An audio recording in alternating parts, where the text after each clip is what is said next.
Hi అండి. పంజరంలో చిలక. సాక్షి ఆదిత్య నుంచి తప్పించుకుని పారిపోతూ ఉంటుంది. ఆమె అలా పారిపోతూ ఉంటే ఆమె ముందు ఒక పెద్ద కారు వచ్చి నిలబడుతుంది. అలాగే ఆ కారులో నుంచి ఒక అతడు ఆమె ఉన్న చోటుకి అడుగులు వేసుకుంటూ వస్తూ ఉంటాడు. అప్పుడు అక్కడ ఆమె అతడిని చూడగానే ఆమె ఇంకా భయంతో వణికిపోతూ అలాగే అక్కడే ఆమె కళ్ళు తిరిగి కిందకి పడిపోతూ ఉంటుంది. అప్పుడు ఆమె ఒక్క క్షణంలో ఆమె కిందకి పడిపోతుంది అని ఆ టైంకి ఆదిత్య వచ్చి ఆమెను అతడి 2 చేతులలో ఆమె కిందకి పడకుండా పట్టుకుంటాడు. అలాగే అతడు ఆమెను చూస్తూ అతడి కోపాన్ని అతడు పూర్తిగా కంట్రోల్ చేసుకోవడానికి అతడు ట్రై చేస్తూ ఉంటాడు. ఆమె అప్పటికే పూర్తిగా స్పృహ తప్పిపోయి ఉండడంతో ఆమెను అతడు తీసుకుని వెళ్ళి అలాగే అతడి కారులో అతడు కూర్చోబెడతాడు.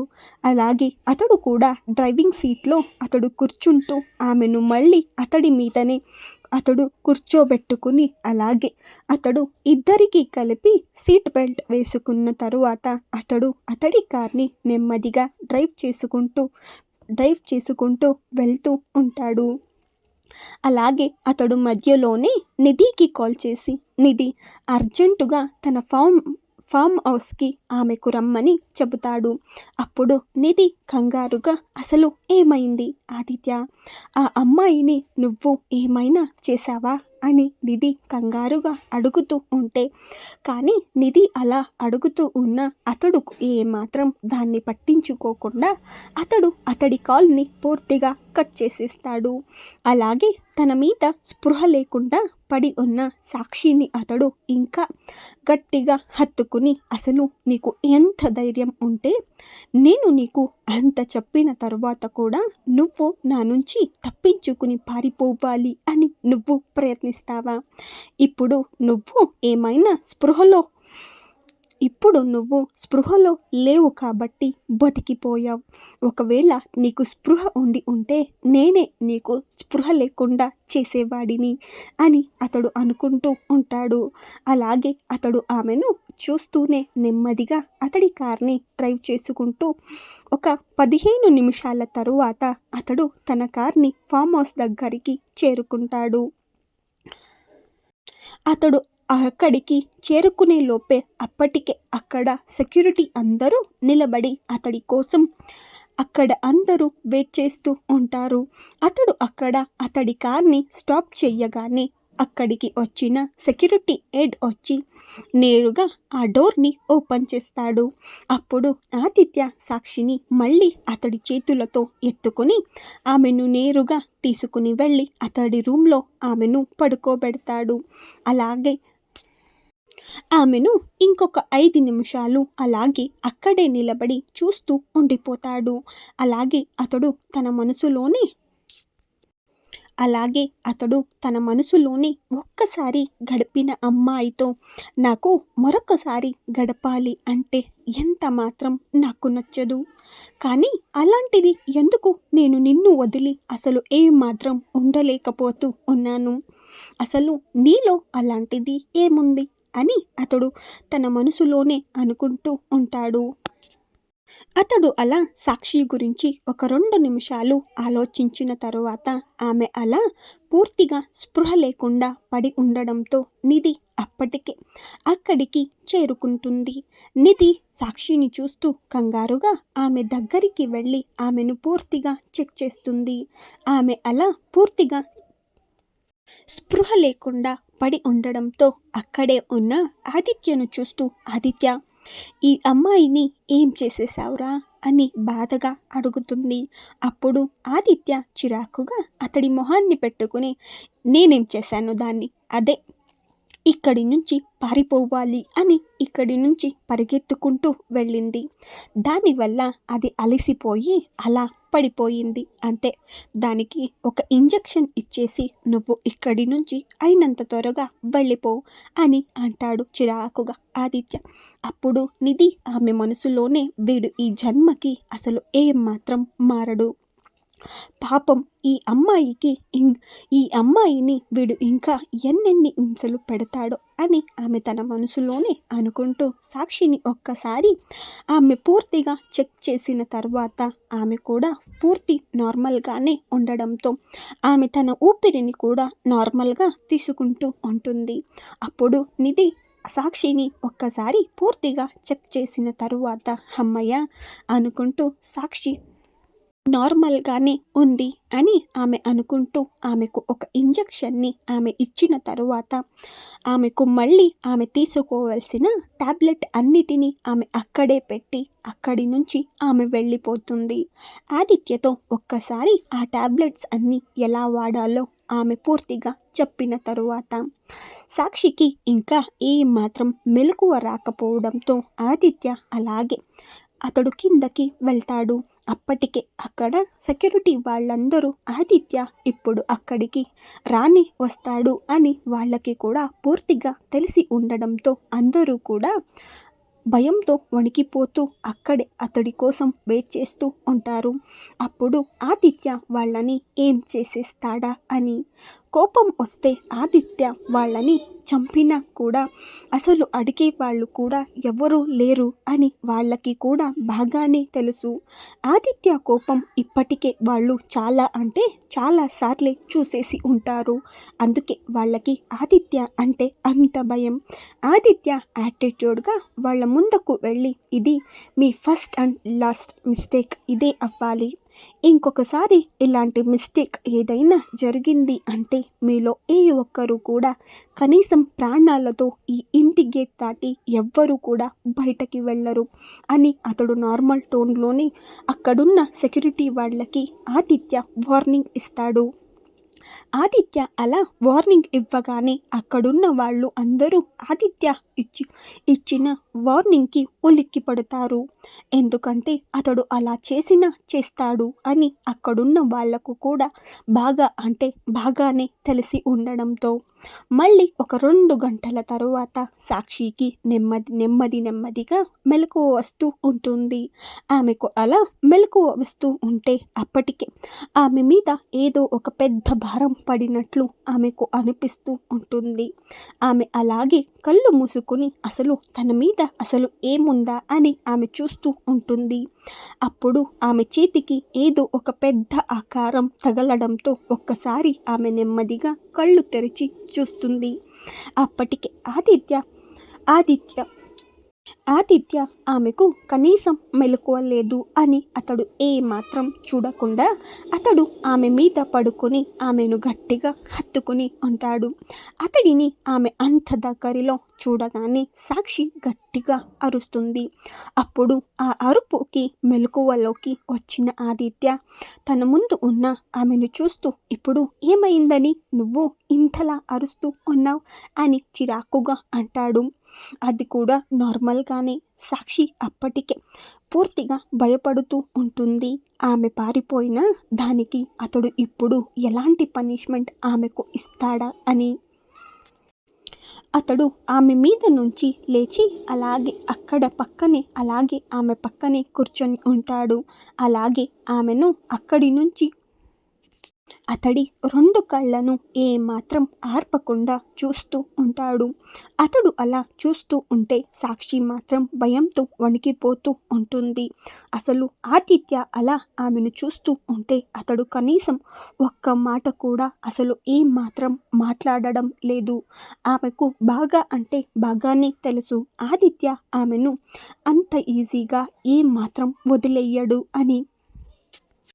అప్పుడు ఆదిత్య సాక్షితో అతడు నార్మల్గానే మాట్లాడుతూ ఆమె ఇప్పటికే పూర్తిగా అలసిపోయి ఉండడంతో ఆమెను ఇంకా ఏమాత్రం ఇబ్బంది పెట్టకుండా అతడు తన ముందు ఉన్న సాక్షితో నేను నీకు అంత చెప్పిన తరువాత కూడా నువ్వు అసలు నా మాటని ఏమాత్రం లెక్క చెయ్యకుండా నువ్వు ఇక్కడి నుంచి తప్పించుకుని పారిపోవాలి అని నువ్వు చూస్తావా? నీకు అసలు ఎంత ధైర్యం అని అంటాడు. ఆ మాటకి సాక్షి భయంతో వణికిపోతూ ఉంటుంది. అలాగే ఆదిత్య తన మాటలను కంటిన్యూ చేస్తూ నువ్వు ఇంకొకసారి ఇక్కడి నుంచి తప్పించుకుని పారిపోవాలి అని చూస్తే కాదు కాదు, నీకు కనీసం అలాంటి ఆలోచన వస్తే చాలు, నీ కుటుంబంలో ఏ ఒక్కరు కూడా అసలు ప్రాణాలతో ఏమాత్రం బతికి ఉండరు. రోజు నీ తమ్ముడు కాలేజ్కి వెళ్తూ ఉన్నాడు కదా, అలా వాడు ఒక్కరోజు కాలేజ్కి వెళ్తూ అలాగే ఇంటికి తిరిగి వెళ్తూ ఉంటే ఏదైనా ఒక పెద్ద ట్రక్ వచ్చి వాడిని గుద్దేయచ్చు. లేదా మీ ఇంట్లో ఉన్న గ్యాస్ సిలిండర్ ఆటోమేటిక్గా పేలిపోవచ్చు. ఇంకా మీ అన్నయ్య ఇంకా వదిన గురించి అసలు ఏం చెప్పనవసరం లేదు. మీ వదినకి నేను కొంచెం డబ్బు ఆశని ఆమెకు చూపించాను అని అనుకో. అప్పుడు మీ వదినే నేరుగా నిన్ను తీసుకుని వచ్చి మరీ నాకు అప్పచెప్పి మీ వదినే వెళ్తుంది అని అంటాడు. అలాగే ఆదిత్య ఇంకా మీ ఇంట్లో ఉన్న ఇంకొక వేస్ట్ క్యాండిడేట్ మీ వదిన తమ్ముడు అని ఆదిత్య రాజేష్ పేరుని అతడు ఎత్తగానే సాక్షి ఇంకా భయంతో వణికిపోతూ ఉంటుంది. అతడి పేరు ఎత్తగానే ఆమె భయపడడాన్ని అప్పుడు అక్కడే ఉన్న ఆదిత్య గమనిస్తాడు. అప్పుడు ఆదిత్య సాక్షితో, ఎందుకు ఆ చెత్త వెధవ పేరుని ఎత్తగానే నువ్వు ఇంతలా భయపడుతూ ఉన్నావు అని ఆమెను అడుగుతాడు. అతడు ఏమైనా సాక్షిని ఒకవేళ ఇబ్బంది పెట్టాడేమో అని అతడు కూడా తెలుసుకోవాలి అని. అప్పుడు సాక్షి తన మనసులోనే, లేదు, ఆ రాజేష్ చేసిన పనిని నేను ఈ నిచ్చుడితో నేను ఎంత మాత్రం చెప్పకూడదు. ఈ నిచ్చుడు కంటే ఇంకా వాడే ఎంతో నయం. ఈ నీచుడికి ఇంకా వాడికి అసలు ఏ మాత్రం తేడా కూడా లేదు. ఈ నీచుడు కంటే 100 రెట్లు వాడే ఎంతో నయం. వాడు నన్ను ఎన్నోసార్లు ఇబ్బంది పెట్టినా ఈ నీచుడు చేసినట్లు వాడు నా జీవితాన్నేమీ నాశనం చెయ్యలేదు. అలాగే ఈ నీచుడి వల్ల నేను అనుభవించిన నరకం అంతా ఇంత ఏ మాత్రం కాదు. అలాంటి ఈ నీచుడితో నేను మరొక నీచుడి గురించి నేను చెప్పుకోవాలా? ఇది అంతా నా కర్మ, ఇంకా నా తలరాత. ఆ దేవుడికి నేను ఈ జన్మలో ఏం పాపం చేశానో తెలియదు, కానీ ఆ దేవుడు ఈ జన్మలో నన్ను ఇంతలా ఇలా శిక్షిస్తూ ఉన్నాడు అని ఆమె ఆలోచిస్తూ ఉంటుంది. ఆమె అలా ఆలోచిస్తూ ఉంటే ఆదిత్య మరొకసారి ఆమెను కదిలిస్తూ, అసలు ఏం జరిగింది? వాడు నిన్ను అసలు ఏమైనా ఇబ్బంది పెట్టాడా అని అడుగుతాడు అసలు విషయం కనుక్కోవడానికి. ఆమె అలా అతడి పేరు ఎత్తగానే ఆమెలో ఉన్న భయాన్ని చూసి అప్పుడు సాక్షి ఏం లేదు అని ఆమె తలని మాత్రమే ఊపుతుంది, అతడితో సమాధానం చెప్పడం ఇష్టం లేక. అప్పుడు మళ్ళీ ఆదిత్య తన మాటలను కంటిన్యూ చేస్తూ, నువ్వు ఇంకొకసారి ఇక్కడి నుంచి నీ అడుగుని బయట పెట్టి చూడు, అప్పుడు నీకు మీ వాళ్ళు ఎవరు కూడా ఉండరు. అప్పుడు నువ్వు పూర్తిగా అనాథ అయిపోతావు. నువ్వు అలా ఒక్కసారి అనాథ అయిపోతే నేను నిన్ను అంత ఈజీగా అసలు ఎలా వదిలేయలేను కదా. అప్పుడు మళ్ళీ నిన్ను నా దగ్గరికే నేను తెచ్చేసుకుంటాను, నా దగ్గరే ఉంచేసుకుంటాను అని అంటాడు. అది కూడా పూర్తిగా శాశ్వతంగా. ఇప్పుడు నీకు ఇది అంతా అవసరమా అని అంటాడు అతడు సాక్షిని చూస్తూ.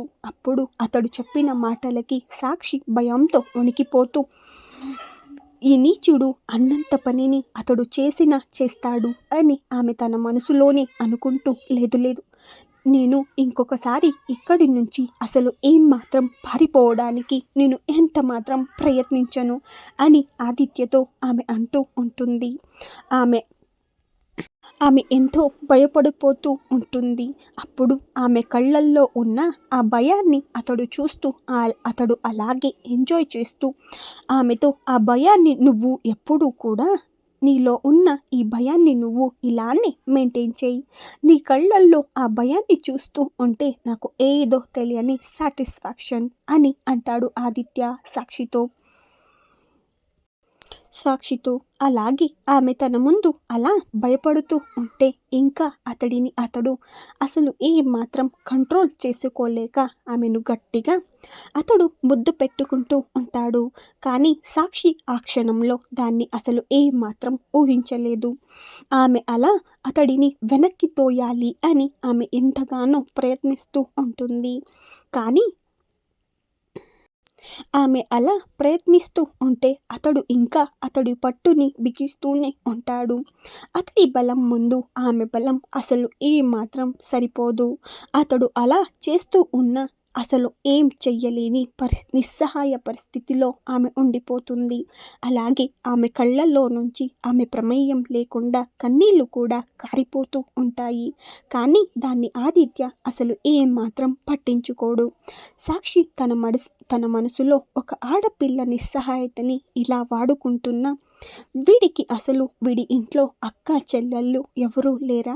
అసలు వీడి అమ్మా నాన్న వీడిని ఎలా అసలు కనిపెంచారో ఈ ఆదిత్యని అని ఆమె తన మనసులోనే ఆదిత్యని బండబూతులు తిట్టుకుంటూ ఉంటుంది. ఒక 10 నిమిషాల తరువాత ఆదిత్య మళ్ళీ సాక్షిని వదిలేస్తాడు. అలాగే తన ముందు ఉన్న సాక్షిని చూస్తూ ఇది నీ మొదటి తప్పు కాబట్టి నేను ఇంతటితో మాత్రమే నిన్ను వదిలేస్తూ ఉన్నాను. నువ్వు ఇంకొకసారి ఇలా నా నుంచి ఎక్కడికైనా పారిపోవాలి అని చూస్తే అసలు నేను ఏం చేస్తాను అసలు నాకే తెలియదు అని ఆమె నార్మల్గా ఆమెకు వార్నింగ్ ఇస్తాడు. ఆదిత్య ఇచ్చిన ఆ వార్నింగ్కి ఆమె ఒక్క క్షణం బెదిరిపోతుంది. అలాగే తన ముందు ఉన్న ఆదిత్యతో సాక్షి లేదు నేను ఇంకొకసారి ఇక్కడి నుంచి మాత్రం పారిపోను అని అంటుంది. అది కూడా కన్నీళ్లతో.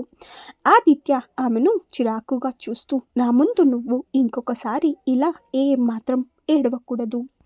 నీ కళ్ళల్లో నేను ఉన్నప్పుడు అసలు మాత్రం నీ కళ్ళల్లో కన్నీళ్ళు అనేది మాత్రం రాకూడదు అని అంటాడు గట్టిగా. అప్పుడు అతడు అలా అరవగానే ఆమె కళ్ళ నుంచి కారుతున్న కన్నీళ్ళని గబగబా అని ఆమె తుడుచుకుంటూ ఉంటుంది. ఆమె అప్పటికే పూర్తిగా అలసిపోయి ఉంటుంది. అలా పరిగెత్తడం వలన ఆమె డ్రెస్సెస్ కూడా అక్కడ అంతా పూర్తిగా చిరిగిపోయి ఉంటుంది. అప్పుడు ఆదిత్య ఆమెను చూస్తూ సరే పద నేను నీకు బాత్ చేపిస్తాను అని అంటాడు. అతడు అలా అనగానే ఆమె భయంతో వణికిపోతూ లేదు నేను నార్మల్గానే ఇంకా హాయిగా కూడా ఉన్నాను నేనే చేస్తాను అని అంటుంది ఆదిత్యతో. ఆమె అలా చెబితే ఆదిత్య ఆమె మాటలని పట్టించుకుంటాడా? అసలు ఏం జరుగుతుందో తెలుసుకోవాలంటే నెక్స్ట్ ఎపిసోడ్ని ఫాలో అయిపోండి. అలాగే స్టోరీ ఎలా ఉందో ఒక కమెంట్ చేసేయండి. Thank you.